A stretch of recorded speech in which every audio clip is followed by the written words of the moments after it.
చాలాసార్లు ఏం చేస్తామంటే కంచె వేసుకోము. ఆ దినము సమీపించుకొలది మరి ఎక్కువగా కూడుకోవాలి. ఒకరి ఎడల ఒకరు ప్రేమ చూపించుచూ ఉండాలి. దేవుని ఆత్మ కలిగిన వారమై ఉండాలి. దేవుని ఆత్మలో ప్రార్థన చేయొచ్చు. అతి పరిశుద్ధమైన దాని మీద కట్టుకోవాలి అని బైబిల్ చెబుతుంది. ఈరోజు స్పెషల్ సర్వీస్ అని ఎందుకన్నానంటే, దేవునిని తెలుసుకున్న వ్యక్తి జీవితంలోకి దేవుడు ఇచ్చేది ఏంటంటే పరిశుద్ధత, హోలీనెస్ ఇస్తాడు దేవుడు. పరిశుద్ధత లేకుండా ఎవడు దేవునిని చూడలేడు, దేవుని రాజ్యంలోకి వెళ్ళలేడు. పరిశుద్ధులుగా ఉండటానికి మనము పిలువబడ్డాము అని మనం తెలుసుకోవాలి.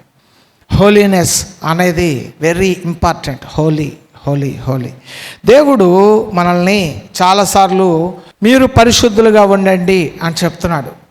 అయితే లేవియ కాండము 19వ అధ్యాయము 2వ వచనం, మీరు పరిశుద్ధులై ఉండవలెను, మీ దేవుణ్ణైన యెహోవానగు నేను పరిశుద్ధుడనై ఉన్నాను. దేవుడు మనతో చెప్తున్న మాట ఏంటంటే, మీరు పరిశుద్ధులై ఉండాలి, నేను పరిశుద్ధుడుగా ఉన్నాను అని దేవుడు చెప్తున్నాడు. సమస్త ప్రవర్తనలో పరిశుద్ధులుగా ఉండాలి. పరిశుద్ధులుగా లేకపోతే దేవుని యొక్క రాజ్యములోకి వెళ్ళలేరు. దేవుని రాజ్యము పరిశుద్ధుల కొరకు సిద్ధపరచబడిన రాజ్యము. అది అపవిత్రులు అసహ్యమైనది చేయువారు ఎవరు కూడా దానిలో పాలు పొందరు అని బైబిల్ చెబుతుంది. పరిశుద్ధులుగా ఉండాలి మనం. హోలీనెస్ అనేది వెరీ ఇంపార్టెంట్. సమస్తము ఒక మనిషికి ఉండొచ్చేమో కానీ పరిశుద్ధత అనేది చాలామందికి ఉండదు. పరిశుద్ధత అనేది ఉండాలి.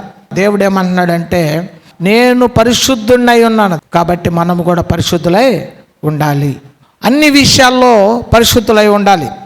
పరిశుద్ధులైతే ఏం జరిగిద్ది అంటే, చూడండి ద్వితీయోపదేశకాండ 33వ అధ్యాయం 3వ వచనం, ఆయన జనములను ప్రేమించును, ఆయన పరిశుద్ధులందరూ నీ వశమున నుందురు, వారు నీ పాదముల యొద్ద సాగిలపడుదురు, నీ ఉపదేశమును అంగీకరింతురు. పరిశుద్ధులు ఎవరి వశంలో ఉంటారు? దేవుని యొక్క వశములో ఉంటారు. దేవుడు లోపరుచుకోగలిగిన వ్యక్తిగా ఉంటాడు. పర్టికులర్గా ఏంటంటే, దేవుడు ఎవరినైనా వంచగలడు, అది కాదు. పరిశుద్ధులు ఏంటంటే వాళ్ళకై వాళ్ళే స్వయముగా దేవునికి లోపడతారు. పరిశుద్ధులు దేవుని పాదముల ముందు సాగిలపడతారు, తగ్గింపు కలిగి ఉంటారు, ఆయనకి లోబడతారు. రెండోది, ఉపదేశమును అంగీకరిస్తారు, వాక్యమును వింటారు, ఆయన మాటలు వింటారు, ఆయనకు లోబడతారు. తర్వాత ఏమనుంది ఇక్కడ? సాగిలపడతారు. ఎందుకు ఈ మాటలు చెప్తున్నానంటే, నేను పరిశుద్ధుడునై ఉన్నాను గనుక సమస్త విషయాల్లో కూడా మీరు కూడా పరిశుద్ధులై ఉండాలి. పరిశుద్ధులుగా ఉండాలి. మనం చాలాసార్లు మనం పరిశుద్ధులుగా ఉండకుండా సాతాను మనల్ని అపవిత్రులుగా చేసేస్తాడు. సాతానికి నీవు దొరకకుండా ఉండే ఒకే ఒక వెపన్ ఏంటంటే పరిశుద్ధత. పరిశుద్ధుడుగా నీవు ఉంటే సాతాన్ని నేమి చేయలేడు. పరిశుద్ధత ఎప్పుడైతే నువ్వు కోల్పోతావో సాతాను నిన్ను అన్ని విషయాలలో వాడు చిక్కుపరుచుకుంటాడు. బైబిల్లో చాలామంది ఉన్నారు, వాళ్ళు తమ పరిశుద్ధతని కొన్నిసార్లు కోల్పోయినప్పుడు నష్టపోయినట్టుగా మనం చూస్తాం. సంసోను తన పరిశుద్ధతను కోల్పోయిన తర్వాత అతని మీద ఉన్న అభిషేకం పాడైపోయింది, అతనిలో ఉన్న బలం పోయింది, అతనిలో ఉన్న శక్తి పోయింది, దేవుని యొక్క చిత్తము అతని మీద నుంచి తొలగిపోయింది, అతను అనేకులకు బానిసగా మారిపోయాడు. మన జీవితంలో కూడా అపవిత్రమైన జీవితానికి మనము గురైనప్పుడు మన జీవితంలో దేవుని యొక్క చిత్తము, దేవుని యొక్క బలము కొన్నిసార్లు తొలగిపోయింది. కాబట్టి మనము పరిశుద్ధులుగా ఉండాలి. పరిశుద్ధులుగా మనం ఉంటే బలము కలిగిన వారుగా ఉంటాం. అలాగే దానియేలు తనను తాను పవిత్రపరచుకున్నాడు కాబట్టి సింహముల వలన ఏ హాని జరగలేదు. షడ్రక్ మేషక్ అబేద్నెగోలు పవిత్రంగా ఉన్నప్పుడు అగ్ని కూడా వాళ్ళని ఏమీ చేయలేకపోయింది, రాజు కూడా వాళ్ళని ఏం చేయలేకపోయాడు. నీవు నీ పరిశుద్ధతని కాపాడుకుంటే సమస్యలు నీకు వచ్చినట్లుగా కనపడతాయి కానీ అవేవి కూడా నీ జీవితంలోకి రావు. దేవుడు పరిశుద్ధులు తన వశములో ఉన్నారని వాక్యం ద్వారా చెబుతున్నాడు. ఎప్పుడైతే మన పరిశుద్ధతని దెబ్బతీయాలని సాతాను పన్నాగం పన్నుతాడో అది మనం గుర్తెరగాలి. ఏం జరిగిద్దంటే, మన పరిశుద్ధతని అనేక రకాలైన మాటల ద్వారా, చూపుల ద్వారా, క్రియల ద్వారా, సమస్త ప్రవర్తన ద్వారా, ఆలోచనల ద్వారా సాతాను ఏం చేస్తాడంటే అపవిత్రపరుస్తూ ఉంటాడు. అపవిత్రమైన మాటలు, అపవిత్రమైన చూపులు, అపవిత్రమైన ఆలోచనలు, అపవిత్రమైన నడవడి అది మనిషిని అపవిత్రపరిచిద్ది. హృదయంలో నుంచి బయటకు వచ్చే ఆలోచనలు మనిషిని అపవిత్రపరుస్తాయి.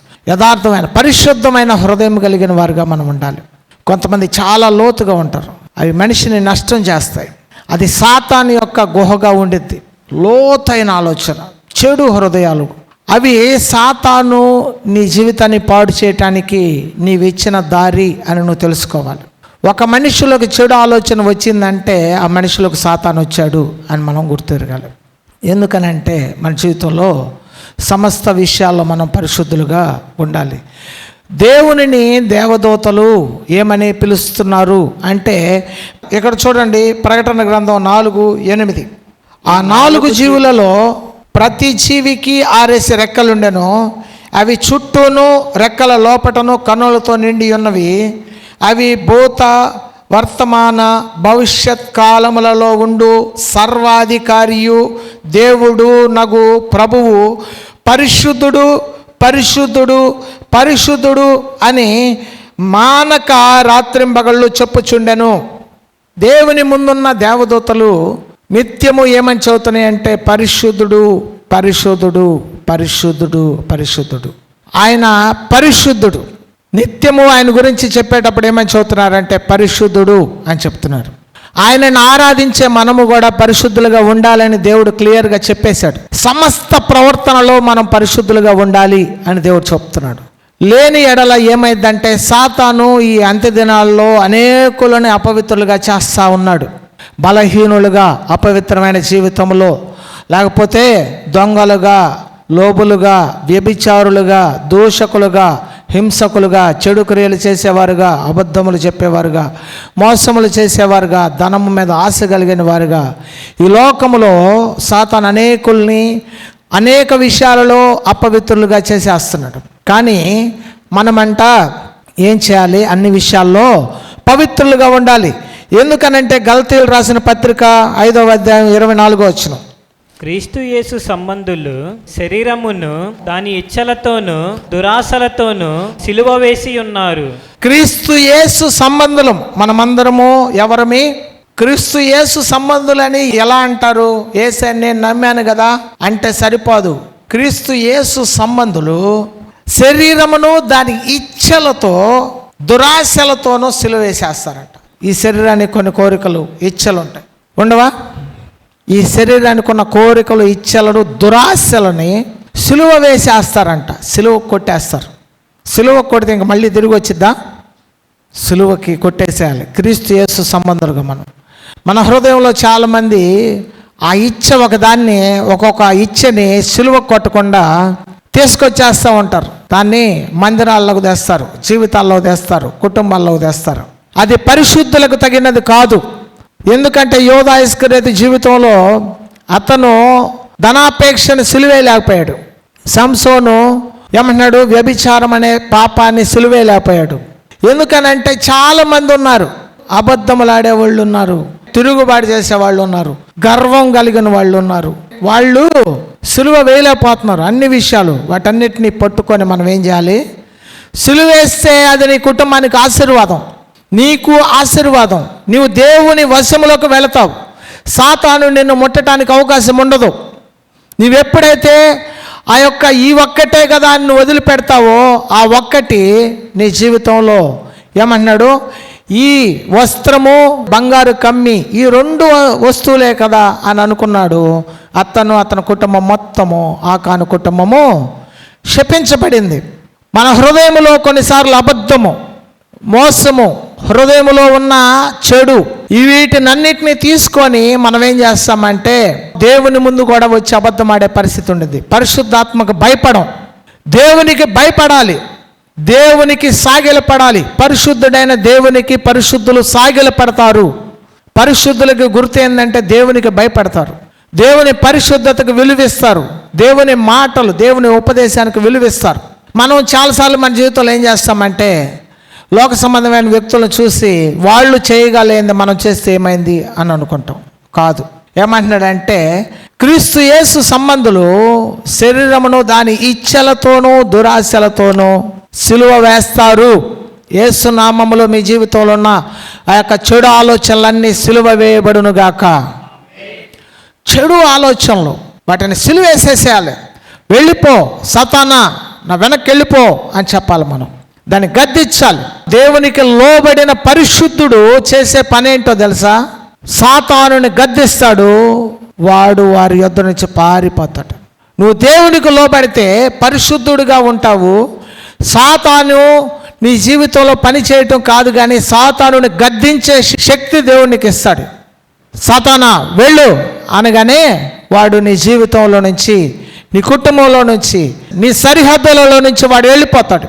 దుష్టుడు ఎవడు తరమకుండానే పారిపోతాడని బైబిల్ చెబుతుంది. ఎవడు తరమాల్సిన అవసరం, వాడే వెళ్ళిపోతాడు. పరిశుద్ధత ఎవరికైతే ఉండదో ఆ వ్యక్తి పారిపోతాడు దేవుని సన్నిధి నుంచి. దేవుని సన్నిధి నుంచి పరిశుద్ధంగా లేని వ్యక్తి ఉండలేడు, దేవుని రాజ్యంలో ఉండలేడు. ఎందుకంటే హృదయ శుద్ధి గలవారు ధన్యులు, వారు దేవుణ్ణి చూచేది. దేవుణ్ణి చూడాలంటే మన హృదయం శుద్ధిగా ఉండాలి, లేకపోతే దేవుణ్ణి నువ్వు చూడలేవు. మన తలంపులు, మన కన్నులు శుద్ధిగా ఉండాలి. సామెతల గ్రంథం 3వ అధ్యాయం 7-8 వచనాలు. నేను జ్ఞానిని కదా అని నీవు అనుకొనవద్దు. కొన్నిసార్లు మనల్ని మనం జ్ఞానిగా అనుకుంటాం. మన పాపాలు, మన ఆలోచనలు దేవునికి కనపడకుండా దాచిపెట్టుకుంటాం. మనము జ్ఞానిగా ఉండమని అనుకుంటాం, కానీ దేవుడు చెప్తున్నాడు, నేను జ్ఞానిని కదా అని నీవు అనుకొనవద్దు. యెహోవా యందు భయభక్తులు కలిగి చెడుతనము విడిచిపెట్టుము, అప్పుడు నీ దేహమునకు ఆరోగ్యమును. ఏం జరిగిద్దంట? చెడుతనము విడిచిపెడితే, పరిశుద్ధత వైపుకు వస్తే నీ దేహమునకు ఆరోగ్యము, నీ ఎముకలకు సత్తువయు కలుగును. నీ ఎముకలకు సత్తువ కలుగును. నువ్వు జ్ఞానివి కదా అని అనుకోకుండా చెడుతనాన్ని విడిచిపెట్టాలి. చెడ్డతనము, చెడ్డ ఆలోచనలు విడిచిపెడితే నీ దేహమునకు ఆరోగ్యము, నీ ఎముకలకు. ఎందుకనంటే నయమాను అనే సైన్యాధిపతికి బాగా గర్వం ఉంది. అయితే యోర్దాను నదిలో అతన్ని మునగమన్నప్పుడు అతనేదో నన్ను పరిష్కరిస్తాడని నేను అనుకొని నా శరీరం మీద అతని యొక్క చేతిని పెట్టి ఆడించి అతను స్వస్థపరుస్తాడేమో అని అనుకుంటే అతని ఇంట్లో నుంచి బయటకు రాకుండా ఇలా చెప్పాడు.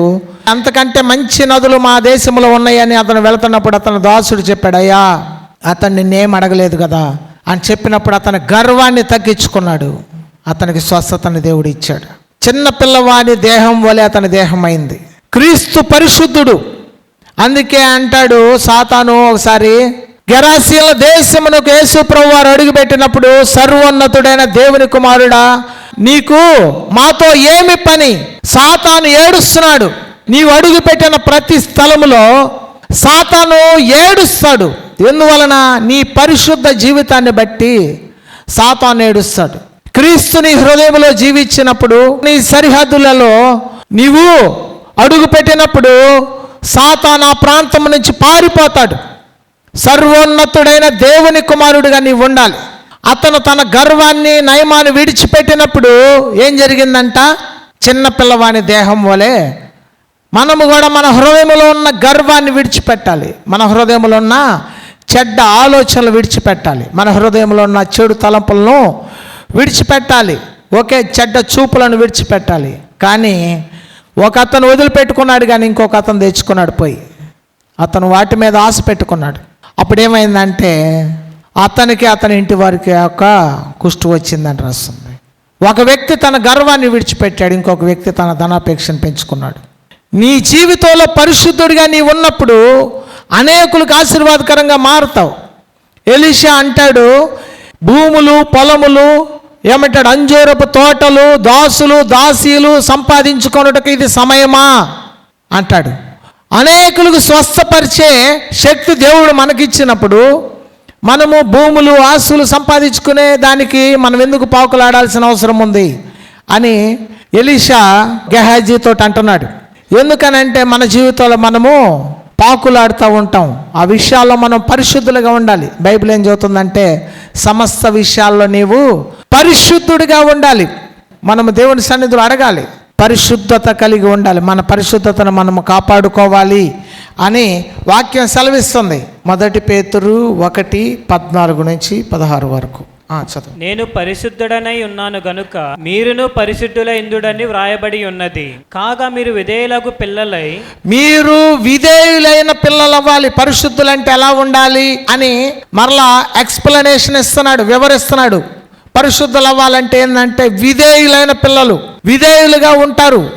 తర్వాత మీ పూర్వపు అజ్ఞాన దశలో మీకుండిన ఆశలను అనుసరించి ప్రవర్తింపక. పూర్వపు అజ్ఞాన దశలో ఎన్నో ఆశలు ఉంటాయి, వాటన్నిటినీ అనుసరించి ప్రవర్తించకూడదు అని బైబిల్ చెబుతుంది.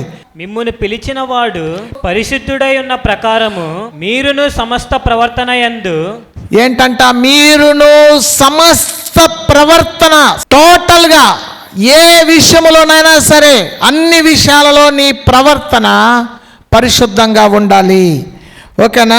సమస్త ప్రవర్తన యందు పరిశుద్ధులై ఉండుడి.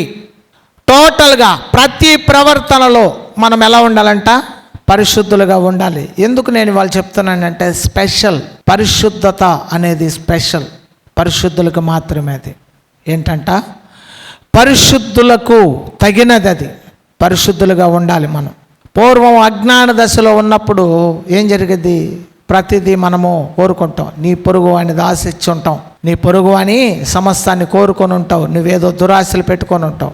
ఆశలన్నీ విడిచిపెట్టు, క్రీస్తులోనికి వచ్చినప్పుడు నీవు నూతనంగా మారాలి. పాపములో ఉన్న వ్యక్తికి ఏ ఆశలు ఉన్నాయో క్రీస్తులోకి వచ్చిన వ్యక్తికి అదే ఆశలు ఉండకూడదు. కేవలం నేను బాప్తిజం మాత్రం తీసుకున్నాను కానీ నా ఆశలు పోలేదు, కేవలం నేను నీళ్ళల్లో మునిగాను కానీ నా ఇచ్చలు పోలేదు, నా దురాశలు పోలేదు, నా ధనం మీద ఆశ పోలేదు, నా గర్వం పోలేదు అని అనుకోకూడదు. మనము సమస్త విషయాల్లో పరిశుద్ధులై ఉండాలి, విధేయులైన పిల్లలై ఉండాలి.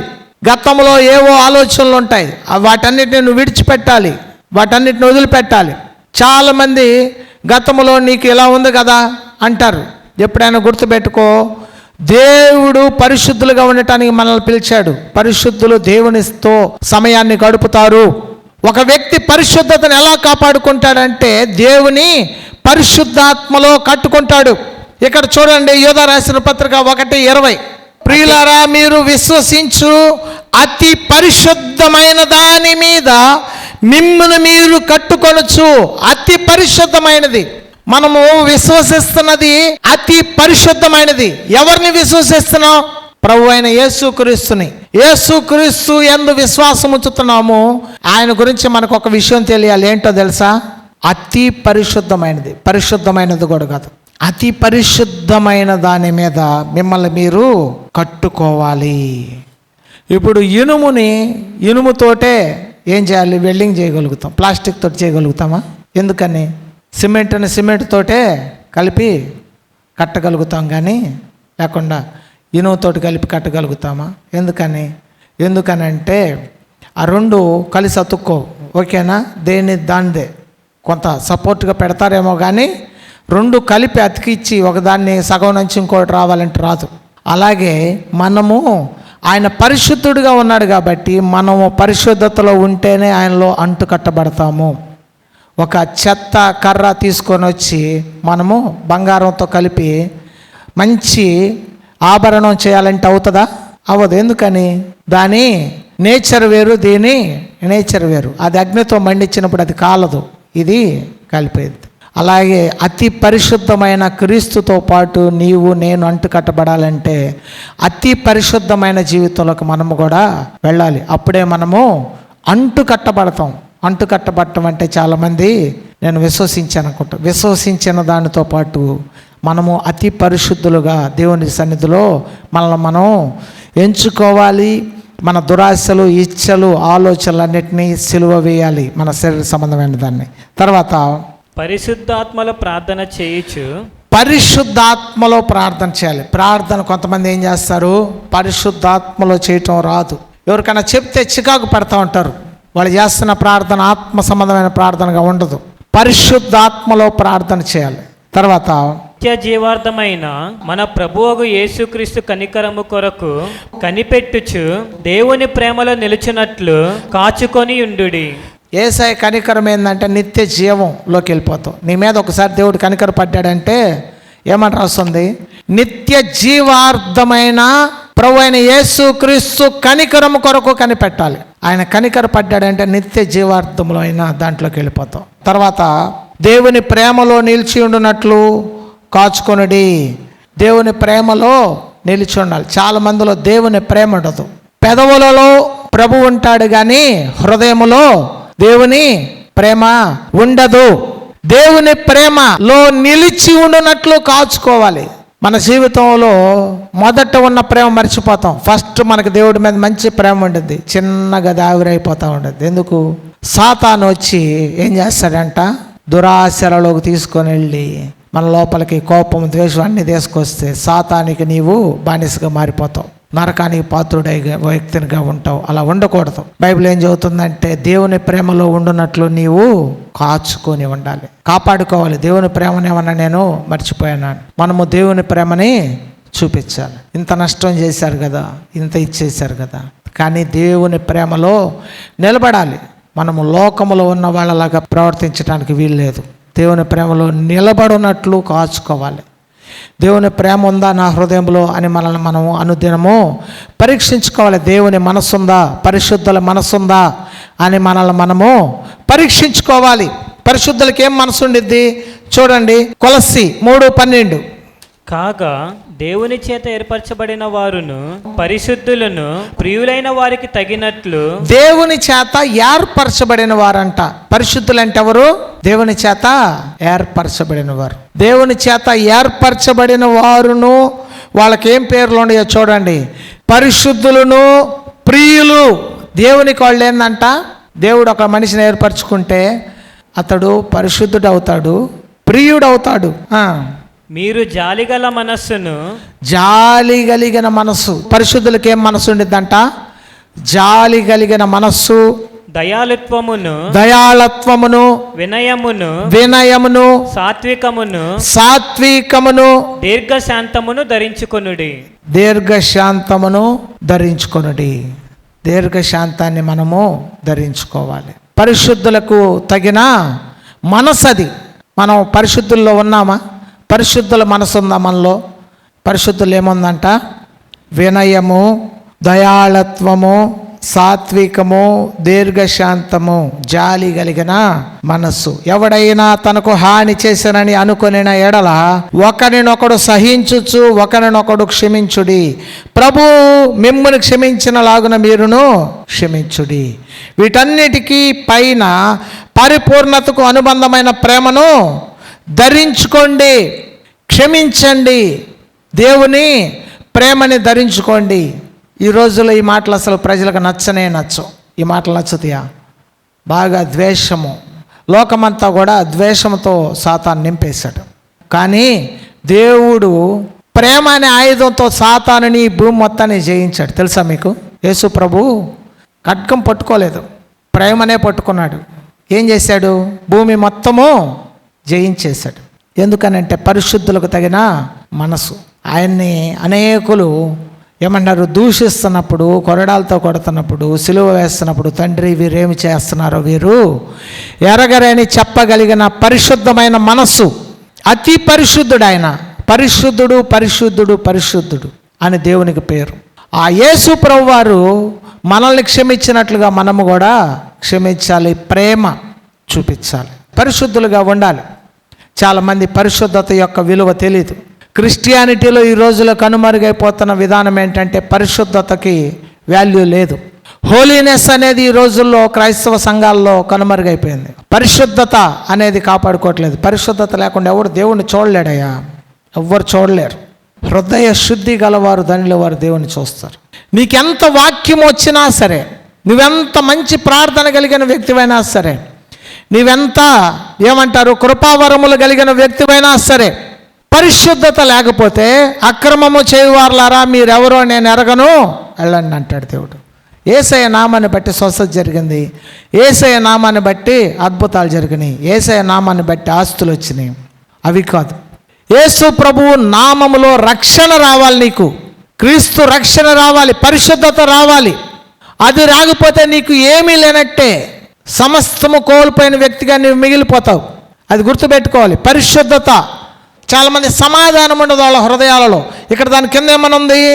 క్రీస్తు ప్రేమను ధరించుకోండి. క్రీస్తు అనుగ్రహించు సమాధానం మీ హృదయంలో ఏలుచుండనీయుడి.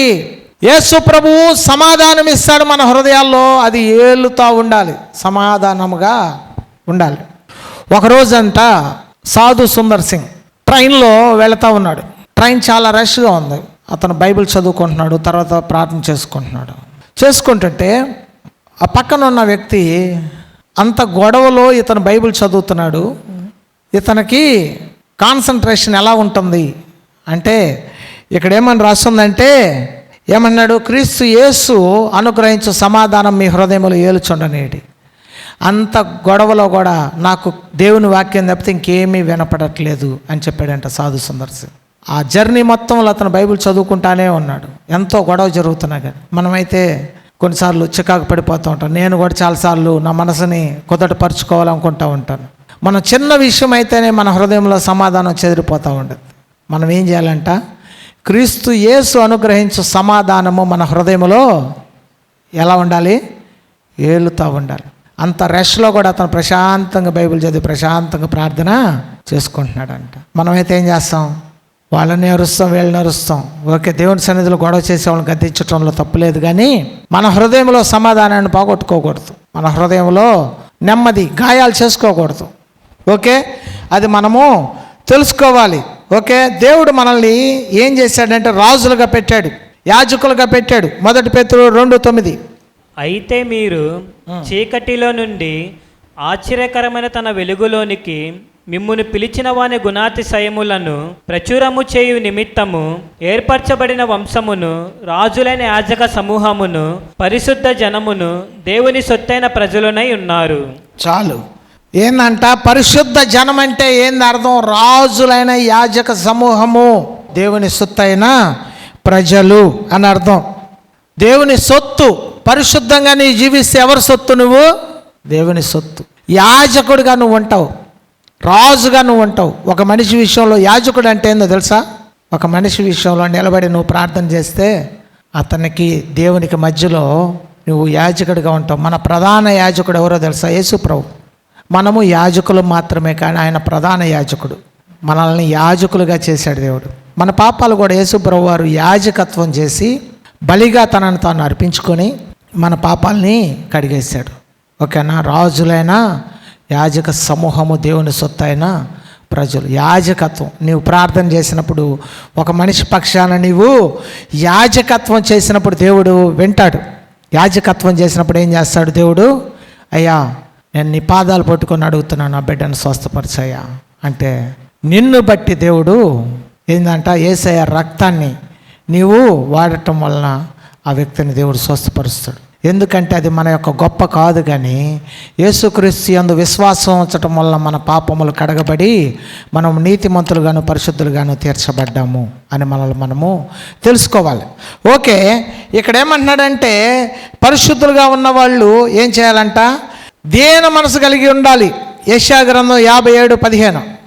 మహాగణుడును, మహోన్నతుడును, పరిశుద్ధుడును, నిత్య నివాసియునైన వాడు ఈలాగు సెలవిచ్చుచున్నాడు, నేను మహోన్నతమైన పరిశుద్ధ స్థలములో నివసించువాడను, అయినను వినయము గల వారి ప్రాణమును ఉజ్జీవింపజేయుటకును. వినయము కలిగిన వారి ప్రాణము ఉజ్జీవింపజేయడానికి చాలా మంది గర్వంగా ఉంటారు. అది కాదు, దేవుడు వినయము కలిగిన వారి ప్రాణాన్ని ఉజ్జీవింపజేస్తాడు. ఉజ్జీవంగా దేవుడు నిన్ను లేవనెత్తుతాడు. వినయము కలిగి ఉండాలి. చాలామంది వినయము కలిగి ఉండరు.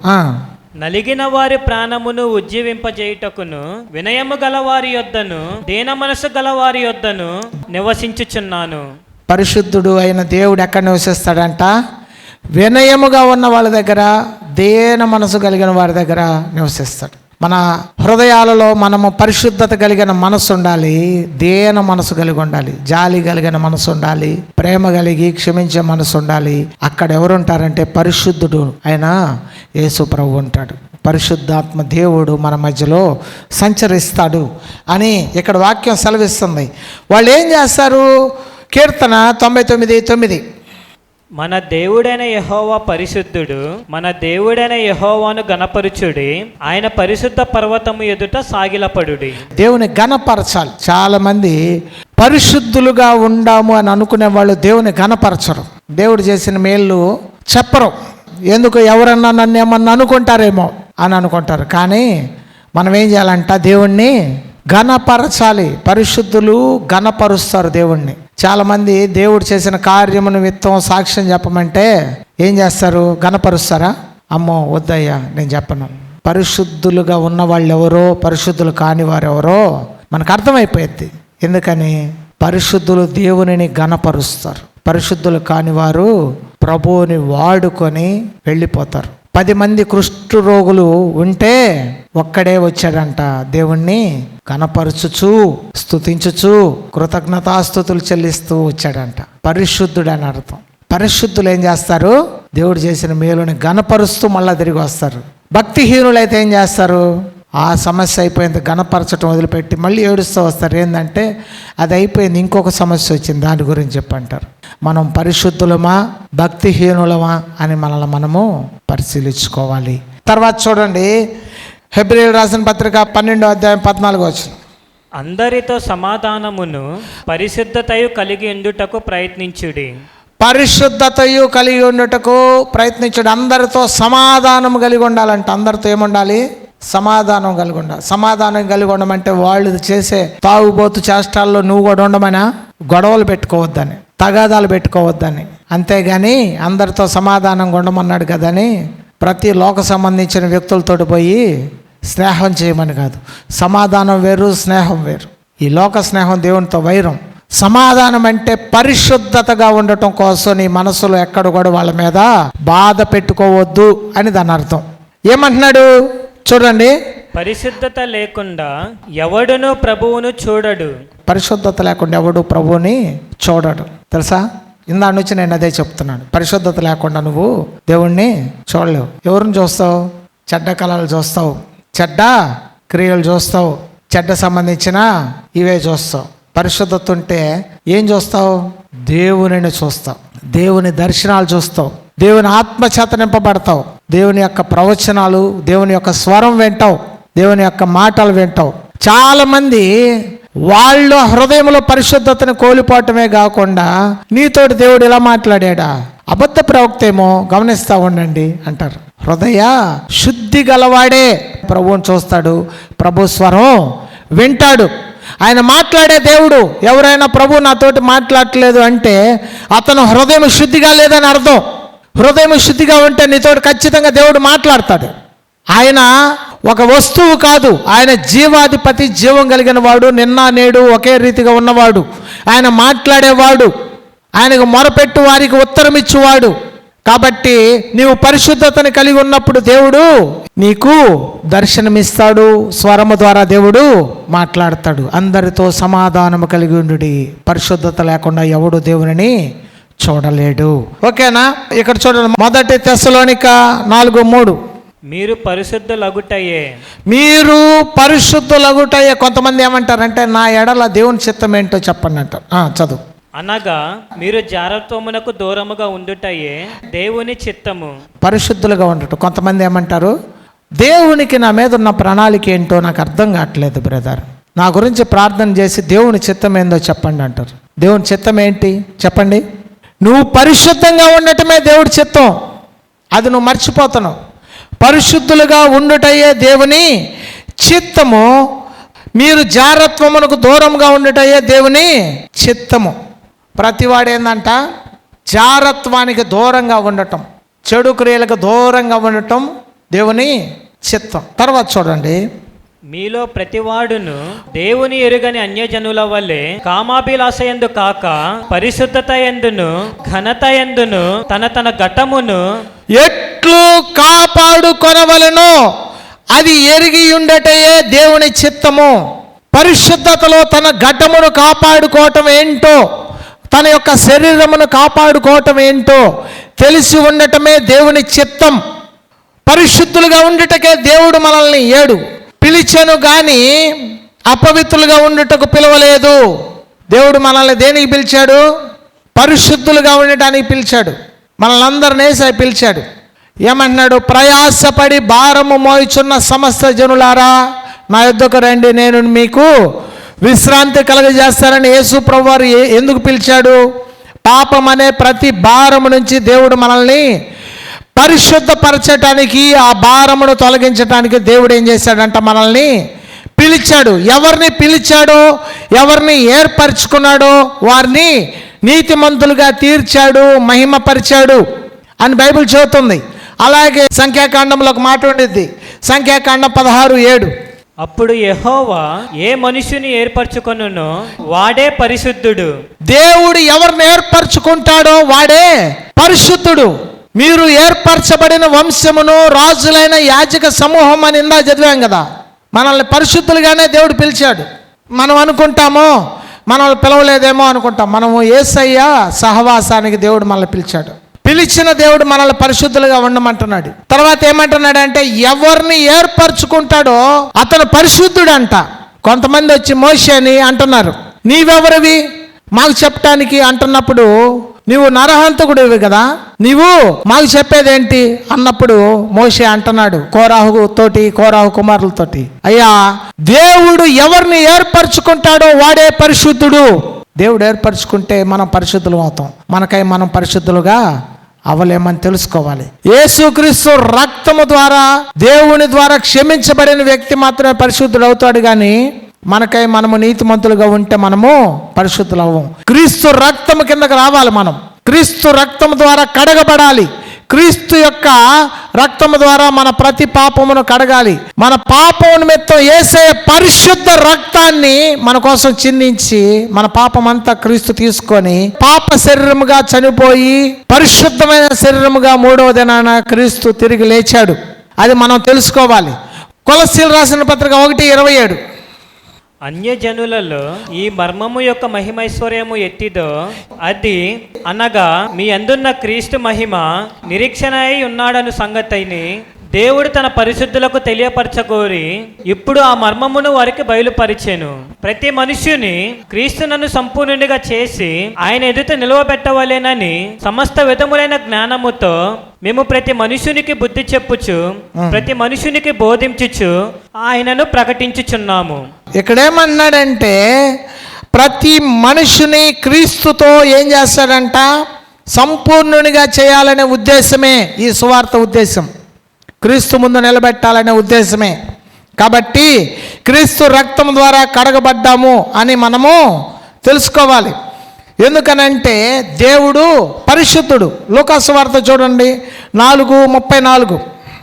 వాడు నజరేయుడైన యేసు మాతో నీకేమి, మమ్ము నశింపజేయ వచ్చితివా? నీవెవడవో నేను ఎరుగుదును, నీవు దేవుని పరిశుద్ధుడవని బిగ్గరగా కేకలు వేసెను. దేవుణ్ణి చూసిన సాతానుకు తెలుసు నువ్వు పరిశుద్ధుడువో కాదో. సాతానుకు తెలుసా లేదా? తెలుసు. జాగ్రత్తగా ఉండాలి. ఒక్కొక్కసారి మేము దయ్యాలు వదలగొడటానికి కొంతమంది సాతాను బట్టి, దురాత్మలు పట్టిన వాళ్ళకి వెళ్తే కొంతమందితోటి అవి మాట్లాడిన తీరు మాకు తెలుసు. నీవు దేవుని పరిశుద్ధుడవని యేసు ప్రభు గురించి చెప్తున్నవి మన గురించి కూడా సాతాను సాక్ష్యం ఇస్తుంది. ఒకరోజు కూడా కొంతమంది యేసుక్రీస్తు నామమున పేరట ఉచ్చారణ చేస్తున్నప్పుడు, నేను క్రీస్తుని ఎరుగుదును, పౌలుని ఎరుగుదును, నీవెవరో నాకు తెలియదు. పరిశుద్ధత లేకపోతే తమాషా కాదు. ఈ లోకంలో నడిచిద్దేమో కానీ వాటికాడ నడవదు. ఎందుకు నడవదు? మన ఇద్దరం ఫ్రెండ్స్ అయితే నువ్వేంది నాకు ఎదురు తిరుగుతున్నావు అంటే అట్లా ఉండకూడదు. ఏమంటున్నాడంట? సర్వోన్నతుడైన దేవుని కుమారుడా, మాతో నీకేంటి పని? మమ్మల్ని నశింపజేయవచ్చి పరిశుద్ధులుగా ఉన్న వ్యక్తులకి దేవుడు చూడు ఎంత అధికారం ఇచ్చాడు. యేసు ప్రభు పరిశుద్ధుడు, మనల్ని కూడా పరిశుద్ధులుగా చేస్తే ఏం జరిగేది? ఎంత గొప్ప అధికారం ఉండేది. అందుకే యేసు ప్రభు ఇచ్చాడు. ఏమంటున్నాడు? దయ్యముల మీదను, పాముల మీదను, తేళ్ల మీదను నేను మీకు అధికారం ఇచ్చాను. లోకా 10:19. ఏది మీకు ఎంత మాత్రమో ఎంత గొప్ప అధికారం. అధికారం ఎప్పుడు పనిచేసిద్ది అంటే నువ్వు పరిశుద్ధతలో ఉన్నప్పుడు అధికారం పనిచేసిద్ది. ప్రతివాడు తన ఘటమును ఎలాగో కాపాడుకోవాలో తెలుసున్నట్టు మా దేవుని చిత్తం. దేవుని రాజ్యంలో మనం ఉండాలంటే పరిశుద్ధులై ఉండాలి. ఓకేనా? సాతాను అంటుంది, సర్వోన్నతుడైన దేవుని కుమారుడా, మాతో నీకేమీ పని. తర్వాత 35 చదవండి. అక్కడ యేసు ప్రభు దురాత్మతో ఏం మాట్లాడాడో చూడండి. అందుకు యేసు ఊరకుండుము, ఇతనిని వదిలిపొమ్మని దానిని గద్దింపగా దయ్యము వానిని వారి మధ్యన పడద్రోసి వానికి ఏ హానియు చేయక వదిలిపోయెను. ఆ పరిశుద్ధుడైన యేసుక్రీస్తు మన హృదయంలో ఉంటే మనకి ఎట్లాంటి శక్తి ఇస్తాడు దేవుడు? మన హృదయంలో క్రీస్తుని ప్రభువుగా మీ హృదయంలో ప్రతిష్ఠించుకొనుడి, మీ దేహము దేవుని ఆలయమై ఉన్నదని మీరు ఎరగరా అని వాక్యం సెలవిస్తుంది. మన హృదయంలో పరిశుద్ధుడైన యేసుక్రీస్తు మన హృదయంలో నివసించాలి. ఆయన సింహాసనాసీనుడై కూర్చొని ఉండాలి.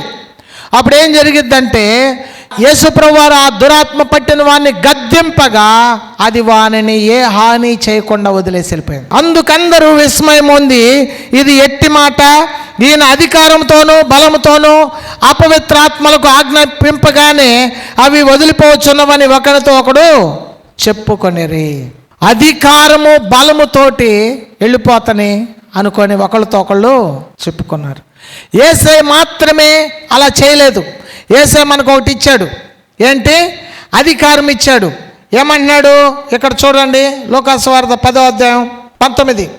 ఇదిగో పాములను తేళ్లను త్రొక్కుటకును శత్రు బలమంతటి మీదను మీకు అధికారం అనుగ్రహించి ఉన్నాను, ఏది మీకెంత మాత్రమో హాని చేయదు. ఏమన్నాడు? శత్రు బలమంతటి మీద పరిశుద్ధులకు అధికారం ఇచ్చాడు. యేసు ప్రభువుకు లోబడే వారికి అధికారం ఇచ్చాడు.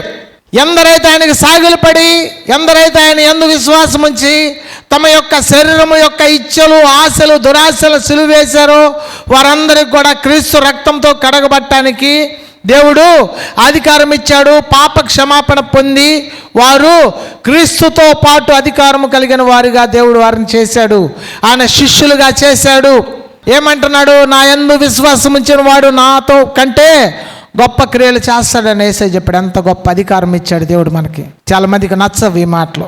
ఎందుకనంటే బైబిల్ చదువుతున్న మాట ఏంటంటే పరిశుద్ధులు అవటానికి దేవుడు మనల్ని పిలిచాడు, దేవుని కుమారులుగా పిలిచాడు. ఇక్కడ ఏమంటున్నాడు? అధికారం ఇచ్చాడు. ఏది నీకు ఎంత మాత్రమో హాని చేయదు. అయినను దయ్యములు లోబడుచున్నవని సంతోషింపక మీ పేరులు పరలోకమందు రాయబడి ఉన్నవని సంతోషించుడని చెప్పాడు. దయ్యాలు వెళ్ళటం కాదు, పరలోక రాజ్యంలో పేరు వచ్చేసింది నీది.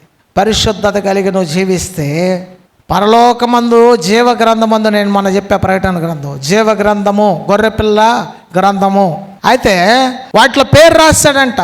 వాళ్ళు హక్కుదారులై ఉంటారు. దేవుని రాజ్యానికి ఎక్కడ ఉంటారు? వాళ్ళు హక్కుదారులై ఉంటారు. యుగ యుగాలు దేవునితోటి వెళ్తారు వాళ్ళు. ఓకేనా? చూడండి పరిశుద్ధులకు ఏం చేస్తాడంటే దానియేలు 7:18. అయితే మహోన్నతుని పరిశుద్ధులే రాజ్యాధికారము నొందుదురు. అర్థమైందా? నేను ఇందా చెప్పాను కదా, అధికారం ఇచ్చాడు కానీ అధికారం ఎవరు తీసుకుంటారు? మహోన్నతుని పరిశుద్ధులే రాజ్యాధికారము నొందుతారు. అధికారం ఎలా ఉండిద్దో తెలుసా? చదవండి. వారు యుగ యుగములు యుగ యుగాంతముల వరకు రాజ్యం ఏలుదురు. చాలు. పరిశుద్ధులు ఏం చేస్తారు? యుగ యుగాలు రాజ్యం ఏళ్తారు క్రీస్తుతో పాటు. అంత వాల్యూ ఉంది పరిశుద్ధతకి. క్రీస్తు రక్తంలో కడగబట్టమే కాదు కానీ మన శరీరాన్ని మనము కాపాడుకోవాలి. యేసయ్య రక్తము, దేవుడు మనల్ని క్రీస్తు రక్తం కిందకు తీసుకొని వచ్చాడు. యేసయ్య జయించి సింహాసనాసీనుడై ఉన్నాడు. మృతుల్లో ఉన్నవాడిని కాదు మనం వెతుకుతుంది, సజీవుడైన దేవుణ్ణి చూస్తున్నాం.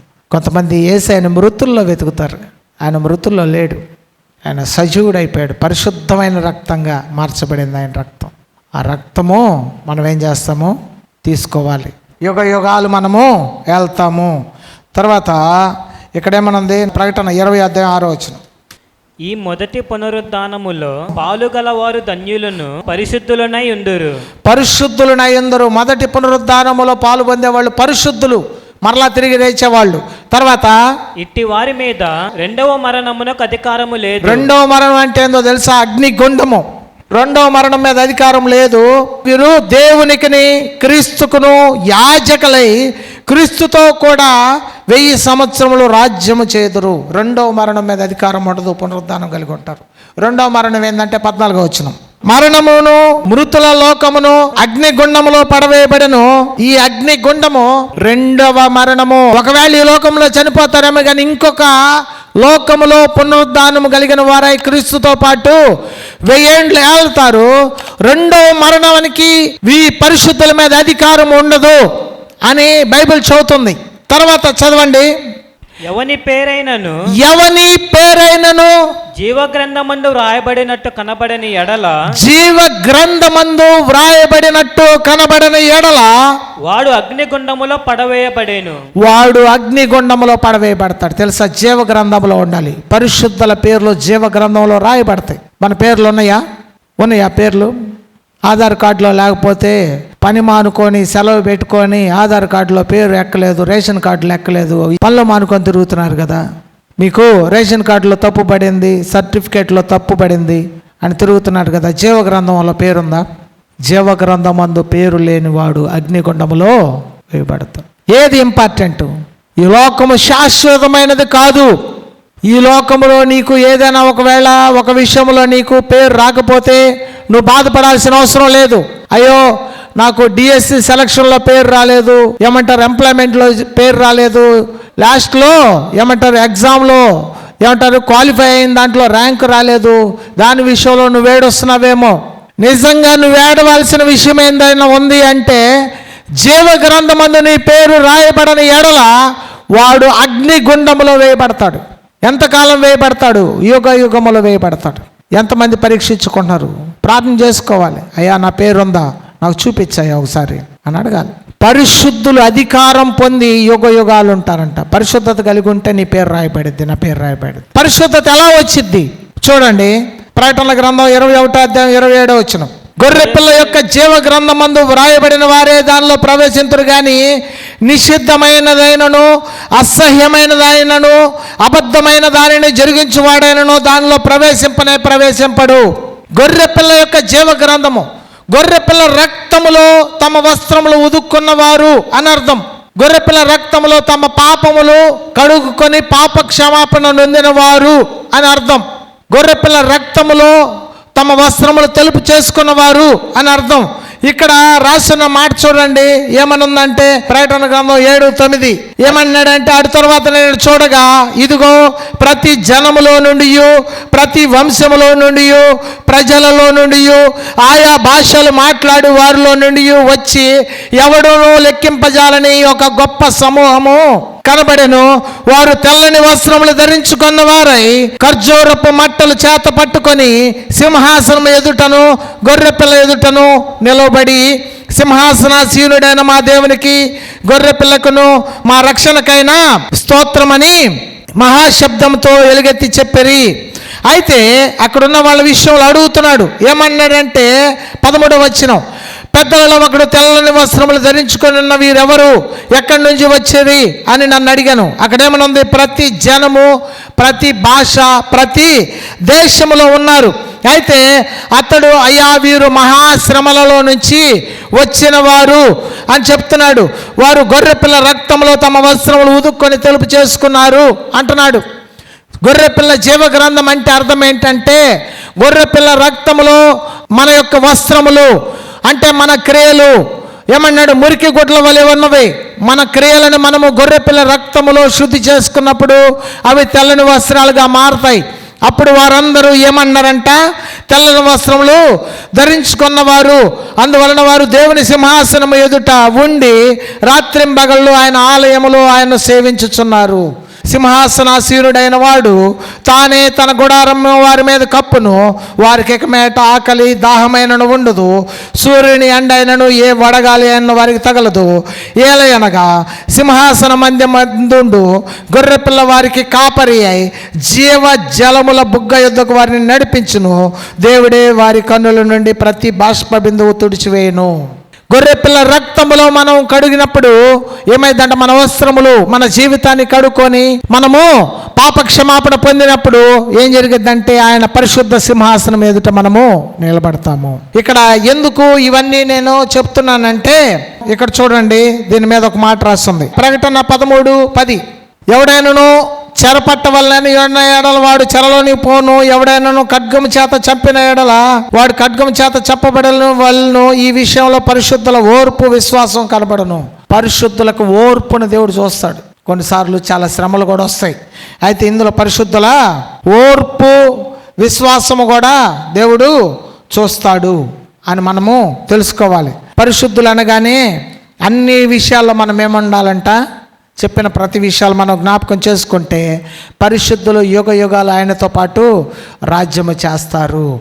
దేవుడు మనకి ఇవన్నీ ఇచ్చునుగాక అని రాస్తుంది. ఆయన పరిశుద్ధుడు పరిశుద్ధుడు పరిశుద్ధుడు కనుక ఏమన్నాడంటే నేను పరిశుద్ధుడినై ఉన్నాను కనుక మీరు సమస్త విషయముల్లో పరిశుద్ధులై ఉండండి అని వాక్యం సెలవిస్తుంది. మన జీవితంలో ఎక్కడైతే అపవిత్రాత్మలు బలహీనతలు పనిచేస్తున్నాయో ఈరోజు మనం ప్రార్థన చేసుకుందాం.